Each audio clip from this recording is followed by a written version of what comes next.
comían juntos con alegría y sencillez de corazón, alabando a Dios y teniendo favor con todo el pueblo.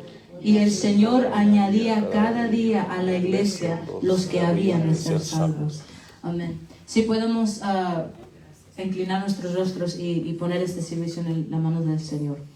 Gracias, Señor Dios Todopoderoso, por la oportunidad de estar aquí, Señor, en tu casa, por sentir tu presencia, Señor, por ser llenos de ti, oh Dios. Gracias, Dios, por la paz que nos has dado, por el amor, Señor, que nos has dado, Señor. Gracias por todo lo que ya has hecho, Señor, y lo que vas a hacer, Dios. Gracias, Señor Dios, por nuestras familias, por siempre proveer, Señor, lo que necesitamos, Dios.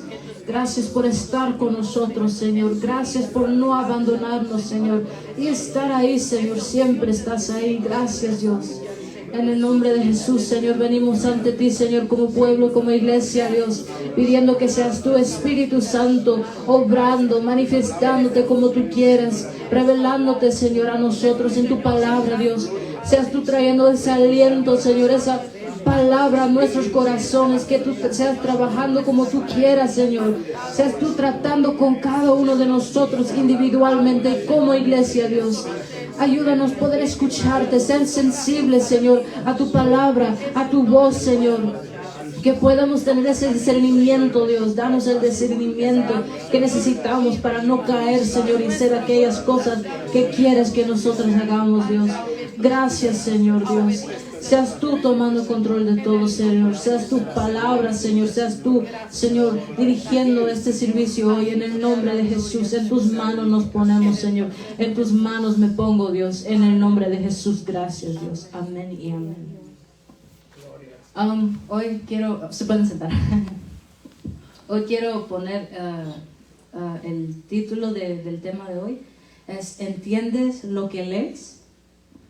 Y pues aquí podemos ver cómo era la vida de los cristianos, cómo estaban unánimes, y unánimes es que estaban en uno, estaban como un solo cuerpo, haciendo y queriendo ser la voluntad de Dios. Y yo estaba pensando y reflejando lo que yo ya he experimentado y lo que el Señor me ha dejado experimentar, y pues yo creo que es algo muy maravilloso. Y hace unas semanas atrás les estaba platicando cómo yo fui a visitar a mi hermano, y cómo pues estaba muy feliz de poder verlo, porque ha pasado años de que no lo he visto. Y pues le he estado platicando de la palabra de Dios, y pues me empecé a reflexionar y pensar en el Evangelio y cuál importante es eso. Entonces les traigo con una pregunta. ¿Cómo hablamos a los demás de Dios? ¿Qué es lo que decimos a aquellas personas, sean nuestros familiares, amigos o desconocidos? ¿Les decimos Jesús te ama, Cristo ya viene, tienes que arreglar tu vida, o Jesucristo es la única forma de la salvación? ¿Es algo breve o tomas tu tiempo para explicarles, no solo platicarles? El primer punto es el Evangelio. El evangelismo es el proceso de ganar a personas para Jesucristo. El evangelismo va más allá que nomás decir Jesús te ama. Es algo profundo. Si vamos a Hechos, otra vez, en el capítulo 8, el versículo 26, es de Felipe y el etíope. Y les voy a leer esto, pero quisiera que me sigan, por favor. Dice: un ángel del Señor habló a Felipe, diciendo, levántate y ve hacia el sur por el camino que desciende de Jerusalén a Gaza, el cual es desierto. Entonces él se levantó y fue, y sucedió que un etíope, eunuco, funcionario de Candace, reina de los etíopes, el cual estaba sobre todos sus tesoros, y había venido a Jerusalén para adorar, volvía sentado en su carro y leyendo al profeta Isaías. Y el Espíritu dijo a Felipe, acércate y júntate a ese carro. Acudiendo Felipe, le oyó que leía al profeta Isaías, y dijo, ¿pero entiendes lo que lees? Él dijo, ¿y cómo podré si alguno no me enseñare? Y rogó a Felipe que subiese y se sentara con él. El pasaje de la escritura que leía era este: como oveja a la muerte fue llevado, y como cordero mudo delante del que lo trasquila. Así no abrió su boca. En su humillación no se le hizo justicia, mas su generación, ¿quién la contará? Porque fue quitada de la tierra su vida. Respondiendo el eunuco, dijo a Felipe, te ruego que me digas, ¿de quién dice el profeta este? ¿De sí mismo o de algún otro? Entonces Felipe, abriendo su boca y comenzando desde esta escritura, le anunció el evangelio de Jesús. Y yendo por el camino, llegaron a cierta agua, y dijo el eunuco, aquí hay agua, ¿qué impide que yo sea bautizado? Felipe dijo, si crees de todo corazón, bien puedes. Y respondiendo dijo, creo que Jesucristo es el Hijo de Dios. Y mandó parar el carro, y descendieron ambos al agua, Felipe y el eunuco, y le bautizó. Cuando subieron del agua, el Espíritu del Señor arrebató a Felipe, y el eunuco no le vio más y siguió, gozoso en su camino. Pero Felipe se encontró en Azoto, y pasando anunciaba el evangelio en todas las ciudades hasta que llegó a Cesarea. En este tiempo de los Hechos, los apóstoles fueron bautizados por el Espíritu Santo y se formó la iglesia primitiva. Empezaron a evangelizar y se convirtieron muchos, pero a causa de eso empezaron a perseguir la iglesia. En ese entonces todavía no se ha convertido Pablo, que es Pablo, que fue el que persiguía la iglesia. Felipe fue mandado por parte de un ángel a ir por un camino de Gaza por el desierto. Se encontró con un etíope que por casualidad, estaba leyendo Isaías. Y el Espíritu Santo le dice que se acerque a él. Luego ahí le preguntó algo. ¿Y qué fue lo que le preguntó Felipe al etíope? Dijo, ¿entiendes lo que lees? ¿Y qué fue la respuesta del etíope? ¿Cómo podré si alguno no me enseñare? La verdad es que podemos decirles muchas cosas de Dios a los demás, pero si no les explicamos realmente qué significa estas cosas, entonces nomás se quedará así, sin sentido. No va a ser aliento para ellos. Muchos hoy en día ven el cristianismo como algo muy superficial, nomás ve religión. El mundo lo ve, especialmente el mundo lo ve así, nomás algo superficial. Y quizás sea porque así nos estamos presentando. Lo que decimos es superficial. Un ejemplo, cuando le hablamos de que Jesucristo murió por nosotros, ¿en realidad entiende qué es eso? No solo murió por nosotros, sino tomó nuestros pecados. Fue el hecho que Él tomó nuestros pecados en la cruz para recibir el perdón de nuestros pecados. ¿Y por qué? Porque desde el tiempo de Adán y Eva, cuando pecaron contra Dios comiendo el fruto del conocimiento y del bien y del mal, fuimos separados de Dios y no era posible tener una relación con Él. Porque antes de eso, el ser humano tuvo directa comunicación con su Creador. Y entonces venimos a estar muertos en delitos y placeres, viviendo sin esperanza, nomás existiendo. Pero ahora, por medio de Jesucristo, tenemos la salvación y la vida eterna. Entonces, cuando le hablamos a alguien de Dios, realmente vamos más profundo de nomás decir Jesús te ama, porque todos pueden decir que Jesús te ama, pero es diferente entender que te ama o por qué, cómo Él te ama, qué hizo para enseñar que te ama, y nomás decir las palabras, Jesús te ama. Gloria a Dios. El etíope recibió el mensaje y de la salvación porque Felipe obedeció. ¿Se imaginan lo que hubiera pasado si Felipe no hubiera obedecido? Porque no solo el etíope se convirtió, pero si leemos, dice que siguió gozoso en su camino. Y ese es el gozo de la salvación. ¿No se acuerda usted cuando usted se encontró con Jesucristo y fue salvo? ¿Cómo era ese gozo? No se quedó callado, sino quería explicarles a todo. Oye, hey, encontré esto, encontré algo que me llenó el vacío de mi corazón. Entonces, este etíope se fue gozoso en su camino. Y pues a lo mejor por ser gozoso hubiera predicado a los demás. O sea, hubiera sido salvo más gente. Y es muy probable que eso hubiera pasado. Entonces, imagínate cuántas personas se perdieron por causa de no hablar del evangelio a los demás cuando teníamos la oportunidad. Yo creo que le ha pasado a muchos que no sé si no por pena, por miedo, que sintió una necesidad de hablarle a una persona. No sé, a mí me pasó una vez en la escuela. Yo vi a alguien que antes supuestamente iba a la iglesia, pero que él tenía cierto pensamiento de la iglesia, que él veía que los demás no vivían como dice la Biblia.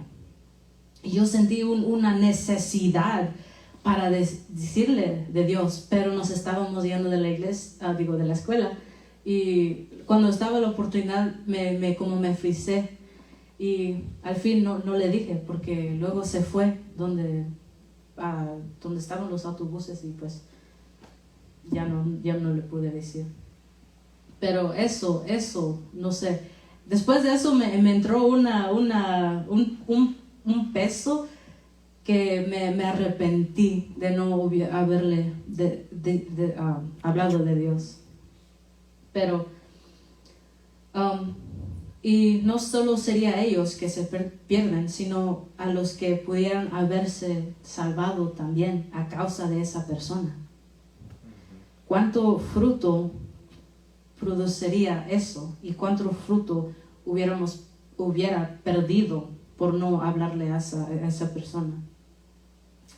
Es necesario que nosotros seamos sensibles a la voz y mandamiento de Dios, porque como dijo la hermana Teresa y Blanca, una vez a nosotros se nos predicó de Dios. Y vamos al punto número 2, que es el propósito del Espíritu Santo. Y si vamos a Hechos, capítulo 1,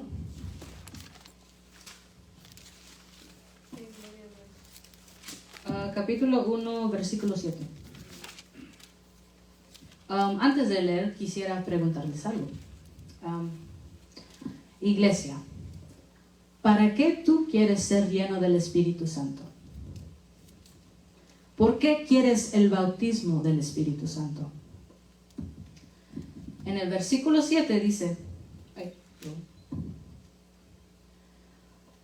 y les dijo, aquí está hablando el Señor Jesucristo, y les dijo, no os toca a vosotros saber los tiempos o las sazones que el Padre puso en su sola potestad, pero recibiréis poder cuando haya venido sobre vosotros el Espíritu Santo, y me seréis testigos en Jerusalén, en toda Judea, en Samaria y hasta lo último de la tierra. Los discípulos esperaban la promesa del bautismo del Espíritu Santo. Ellos obedecieron y se quedaron en Jerusalén unidos y en oración hasta que recibieron el poder y la unción. Jesús dice que no solo iban a recibir al Espíritu Santo, sino que también iban a ser testigos de Él. O sea que iban a predicar de Él. Había un propósito en por qué iban a ser bautizados. La razón en por qué ellos lo recibieron era para hacer la voluntad de Dios. ¿Y cuál fue la voluntad de Dios? ¿O qué es la voluntad de Dios? Recordemos acerca del candelabro y qué significa. En Romanos, perdón que le voy a estar echando muchos versículos. En Romanos capítulo 10, el versículo 14, dice que entonces, lo voy a leer aquí. ¿Cómo pues invocarán a aquel en el cual no han creído? ¿Y cómo creerán en aquel de quien no han oído? ¿Y cómo oirán si a ver quién les predique? ¿Y cómo predicarán si no fueren enviados? ¿Cómo está escrito? Cuán hermosos son los pies de los que anuncian la paz, de los que anuncian buenas nuevas. Israel tenía el candelabro que representa a Cristo. Pero como ellos rechazaron a su Mesías, se les fue quitado y dado a un pueblo que no era pueblo. En Romanos 10, otra vez en ese mismo capítulo, en el versículo 19, dice: también digo, ¿no ha conocido esto Israel? Primeramente Moisés dice: yo os provocaré a celos con un pueblo que no es pueblo. Con pueblo insensato os provocaré a ira. Isaías dice resueltamente: fui hallado de los que no me buscaban, me manifesté a los que no preguntaban por mí. Israel era el que iba a anunciar la salvación. Dios lo preparó para eso, pero no reconocieron la llegada de su Mesías. Entonces ese privilegio se le fue dado a otro pueblo, que es nosotros, la iglesia. Gloria a Dios. El candelabro también tenía que ser prendido con aceite. ¿Y quién simboliza el aceite? El Espíritu Santo. El propósito es el punto número 3, es el último punto. Dice: si nosotros no hacemos para lo que fuimos escogidos, entonces le estamos fallando a Dios. Él nos dio este privilegio y responsabilidad. Acordámonos para qué fuimos escogidos. En Mateo capítulo 28, el versículo 16 hasta el 20 dice: pero los 11 discípulos se fueron a Galilea, al monte donde Jesús les había ordenado. Y cuando le vieron, le adoraron, pero algunos dudaban. Y Jesús se acercó y les habló diciendo: toda potestad me es dada en el cielo y en la tierra. Por tanto, id y haced discípulos a todas las naciones, bautizándolos en el nombre del Padre, del Hijo y del Espíritu Santo, enseñándoles que guarden todas las cosas que os he mandado, y aquí yo estoy con vosotros todos los días hasta el fin del mundo. Amén. Aleluya. Gloria a Dios. Y pues aquí termino, hermanos, que la razón por que ellos, la iglesia primitiva, fueron bautizados fue con un propósito. Amén. Y ellos cumplieron su propósito. Aunque llegaron cosas muy fuertes, como fueron perseguidos y hasta torturados, muy feos. Podemos leer en los evangelios qué le pasó a cada uno de los apóstoles. Muchos de ellos lo mataron. Pero a nosotros se nos dio este privilegio, y que nosotros podemos cumplir con el propósito. Esto es todo. Gloria a Dios. Dios le bendiga, hermanos. Cristo, aleluya. Bendito sea el Señor. Gloria a Dios. Dios te bendiga, Gireli. Gloria al Señor. Ese es el propósito, ¿verdad? Que Dios nos ha enviado y nos ha dado el poder del Espíritu, y quiere darnos más poder. Él quiere que nosotros no seamos cobardes. Él quiere que nosotros hablemos a tiempo y fuera de tiempo, ¿verdad? Para que podamos compartir este mensaje de la palabra de Dios, para que las almas se salven. En aquel tiempo, aquel etíope seguramente siguió su camino, pero fue a Etiopía. Era funcionario de una reina, Candace. Pues bien, él seguramente fue a predicar a ese lugar, ¿verdad? Y nosotros, ¿a dónde nos vamos a predicar? Bueno, pues tenemos mucho área donde predicar. Aquí, en París, en Lexington, en todo Kentucky, ¿verdad? Tenemos 127, creo yo, condados donde predicar. Y pues es cuestión de que nosotros nos decidamos y que le digamos si nos da miedo, si nos da temor, Si no podemos, nos sentimos que no podemos, pues que nos dé poder, porque recibiréis poder cuando venga el Espíritu Santo. Y cuando el Espíritu Santo viene a una persona, la cobardía se va, el temor se va, y usted puede hablar con libertad la palabra de Dios. Así que, hermanos, a trabajar. Ese es el mandato de nuestro Señor Jesucristo. Amén. Amén. Póngase de pie y vamos a dar